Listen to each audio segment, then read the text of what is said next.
السلام علیکم ورحمۃ اللہ وبرکاتہ۔ ناظرین، استقبال ہے فکر و خبر اسٹوڈیو میں، میں رضوان احمد ندوی ملکی اور عالمی اہم اور خاص خبروں کے ساتھ۔ تو ناظرین، بڑھتے ہیں خبروں کی تفصیلات کی طرف۔ کچھ ایسے نام تھے جو آج سے 3 سے 4 سال قبل ہر کسی کی زبان پر تھے۔ ہر کوئی ان کی تعریفیں کر رہا تھا، کیونکہ یہ وہی نام تھے جو لڑ رہے تھے ہمارے اور آپ کے لیے، جو حکومت کے کالے قوانین کے خلاف اپنی آوازیں بلند کر رہے تھے، اس قانون کے پیچھے کے خطرناک مقاصد سے لوگوں کو آگاہ کر رہے تھے۔ لیکن آج بہت سے لوگ وہ نام شاید بھول گئے ہوں گے۔ کچھ لوگ ایسے ہوں گے جنہوں نے ان کا نام لینا بند کر لیا ہوگا۔ جی ہاں، ہم بات کر رہے تھے CAA-NRC کے کالے قانون کے خلاف احتجاج میں پیش رہے نوجوان عمر خالد کی۔ عمر خالد نے جیل میں 1000 دن پورے کر لیے ہیں۔ انہیں دہلی فسادات کی سازش کے الزام میں گرفتار کیا گیا تھا، لیکن 1000 دن گزرنے کے باوجود آج تک ان کا ٹرائل تک شروع نہیں ہوا ہے اور نہ ہی انہیں ضمانت مل پائی ہے۔ ضمانت کے لیے ان کے والد اور سماجی تنظیمیں لگاتار جدوجہد کر رہی ہیں، لیکن شاید اب عدالتیں بھی اتنی سخت ہو گئی ہیں کہ انہیں ضمانت اب تک نہیں مل پائی ہے۔ ان کا جرم صرف اتنا تھا کہ وہ کالے قانونوں کے خلاف لڑ رہے تھے، عدم تشدد کی بات کر رہے تھے، طاقتور حکومت کی غلط پالیسیوں کے خلاف ڈٹ کر کھڑے تھے۔ پھر کیا تھا؟ حکومت کی منشا تھی، دہلی پولیس کی سازشی تھیوری تھی اور گودی میڈیا کی چیخ و پکار تھی، جس میں سچائی کی آواز دب کر رہ گئی اور آج تک ان کی رہائی نہیں ہو پائی ہے۔ اور جس قانون کے خلاف وہ لڑ رہے تھے، آج وہ قانون ٹھنڈے بستے میں ڈال دیے گئے ہیں اور حکومت CAA-NRC کے قواعد و ضوابط تک آج تک نہیں بنا سکی ہے، جو کہ اپنے آپ میں ظاہر کرتی ہے کہ اس طرح کے قانون آخر کیوں لائے گئے تھے، کیوں اس کا پرچار کیا گیا تھا، کیوں اس کو لے کر زہر اگلا گیا تھا۔ بات صرف عمر خالد کی نہیں ہے، کئی اور نوجوان ہیں جو ان کے ساتھ سلاخوں کے پیچھے ہیں۔ کچھ ویل نون نام ہیں اور کچھ گمنام ہیں، اور سبھی کے لیے راہیں انتہائی مشکل بنے ہوئے ہیں۔ آج بھی بہت سارے لوگ ہیں جو ان کے لیے لڑ رہے ہیں۔ قانون کے ماہرین اپنی طرف سے کوششیں کر رہے ہیں، صحافی ان کی آواز بنے ہوئے ہیں، کچھ لوگ ٹویٹر پر مہم چھیڑ کر ان کی یاد پھر سے تازہ کر رہے ہیں۔ ہم میں سے بھی ہر ایک کا حق بنتا ہے کہ ہم انہیں انصاف دلانے کے لیے کھڑے ہوں۔ کوئی کچھ نہیں کر سکتا تو کم از کم ان کے لیے دعائیں ضرور کریں۔ جب بھی اپنے لیے مانگے تو آپ کے اور ہمارے حقوق کے لیے لڑنے والے کو ضرور یاد رکھیں، ان کی رہائی کے لیے ضرور دعائیں کریں۔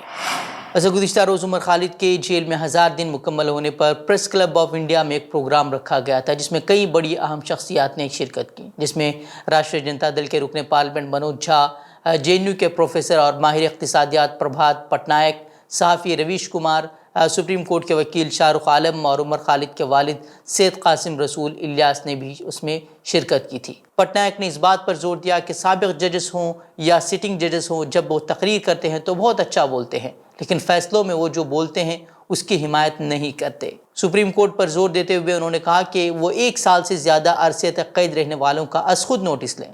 پٹنائک نے دلیل دی کہ جو لوگ 1 سال سے زیادہ عرصے قید ہیں، ان کے لیے ضمانت خود بخود دستیاب ہونی چاہیے۔ انہوں نے کہا کہ اس وجہ سے کم از کم ٹرائلز کو تو تیز کیا جا سکے گا۔ وہی صحافی رویش کمار نے میڈیا سے خطاب کرتے ہوئے موجودہ حکومت کے طرز عمل کو نشانہ بنایا۔ اس موقع پر رویش کمار نے کہا کہ پہلے تشدد کرنے والوں کو بچانے کا کام کیا جاتا تھا، مگر اب موجودہ دور میں تشدد کرنے کے لیے قانون بنایا جا رہا ہے۔ وہیں منوج جھا نے سوال کیا کہ RJD کے نوجوان لیڈر میران حیدر، خالد اور دہلی فسادات کے لیے مبینہ طور پر جیل میں بند تمام لوگوں کا قصور کیا تھا۔ انہوں نے سوال کھڑے کیے، انہوں نے کہا کہ ہم جمہوریت کی ماں ہیں، لیکن ماں کی طبیعت ناساز ہے اور یہ 1 سے زیادہ اعضاء کی ناکامی سے گزر رہی ہے۔ انہوں نے انصاف میں تاخیر کو ناانصافی قرار دیتے ہوئے کہا کہ جمہوریت انتخابات سے متعلق نہیں ہے، بلکہ یہ ان اداروں کے بارے میں ہے جو جمہوریت کو تشکیل دیتے ہیں۔ عمر خالد کے والد قاسم رسول الیاس نے کہا کہ خالد اس وقت دہلی میں نہیں تھے جب فسادات وہاں ہو رہے تھے، اس کے باوجود وہ آج تک جیل میں ہیں۔ ان کی درخواست ضمانت کی، اس کا فیصلہ 4 ماہ کے لیے محفوظ رکھا گیا ہے۔ اس کا مقصد انہوں نے بتایا کہ اسے زیادہ سے زیادہ جیل میں رکھنے کے علاوہ کچھ نہیں ہے۔ وہیں قاسم رسول الیاس نے جذباتی ہوتے ہوئے کہا کہ وہ ان تمام لوگوں کے لیے بول رہے ہیں جنہیں جیل بھیج دیا گیا ہے، جن میں وہ لوگ بھی شامل ہیں جنہیں بھیما کوریگاؤں کیس کے لیے بھی سزا دی گئی ہے۔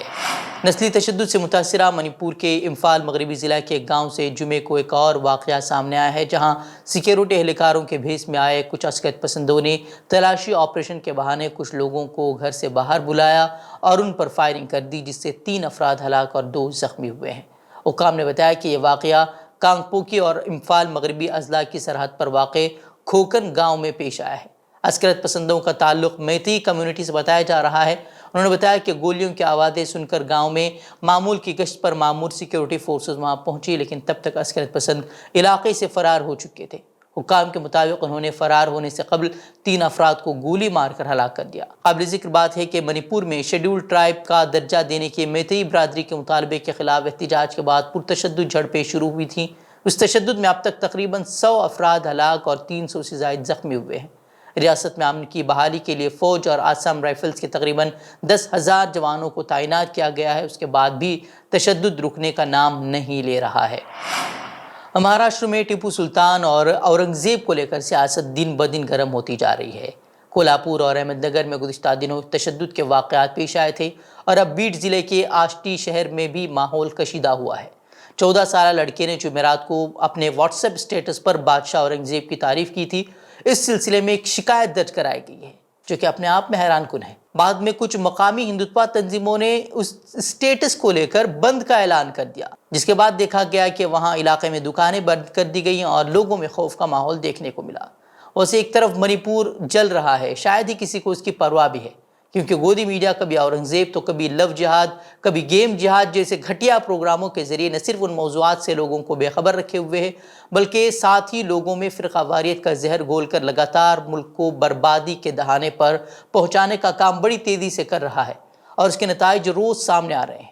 کولہاپور میں ایک معمولی سوشل میڈیا پوسٹ کو لے کر جس میں اورنگزیب کی تعریف کی گئی تھی، تشدد بھڑک اٹھا اور میڈیا پورا پرائم ٹائم شو اس کو لے کر کرتا رہا۔ حالانکہ سوال یہ تھا کہ اورنگزیب کی تعریف سے کسی دوسرے کو تکلیف ہونے والی کون سی بات تھی؟ ہندوستان میں تو اتنی آزادی ہے کہ گاندھی کے قاتل کو دیش بھکت کہہ کر ایک دہشت گردی کی ملزمہ رکن پارلیمنٹ بن جاتی ہے۔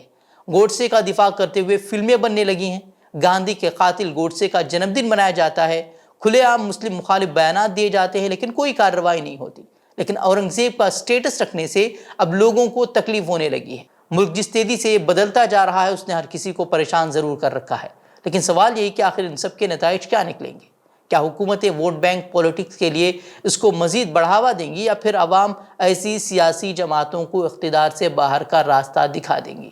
ویسے مہاراشٹر میں اس طرح کے لگاتار ہنگامے بڑھ رہے ہیں اور بی جے پی حکمراں ریاستوں میں تو اس طرح کی چیزیں لگاتار دیکھنے کو مل رہی ہیں۔ خود حکومتیں اس طرح کے اقدامات کی کھلے عام جو ہے وہ اس کا دفاع کرتے ہوئے بلکہ اس کی حمایت کرتے ہوئے نظر آ رہے ہیں، جس سے ہندوتوا تنظیموں کے حوصلے لگاتار بلند ہو رہے ہیں اور اس طرح کی بکواس جو ہے، اس طرح کی چیزیں لگاتار دیکھنے کو مل رہی ہیں، جس کا انجام کیا ہوگا یہ وقت ہی بتائے گا۔ وہیں مرکزی وزیر گریراج سنگھ نے جمعے کو گاندھی کے قاتل ناتھورام گوڈسے کو ایک سپوت اور ہندوستان کا قابل بیٹا قرار دیا اور کہا کہ وہ مغل حکمرانوں بابر اورنگزیب کی طرح حملہ نہیں تھے۔ گریراج سنگھ نے کہا کہ اگر گوڈسے گاندھی کا قاتل تھا تو وہ ہندوستان کا قابل بیٹا بھی تھا، یعنی قاتل کو اب ہندوستان کا قابل بیٹا کہہ کر ان کی تعریفیں کی جا رہی ہیں۔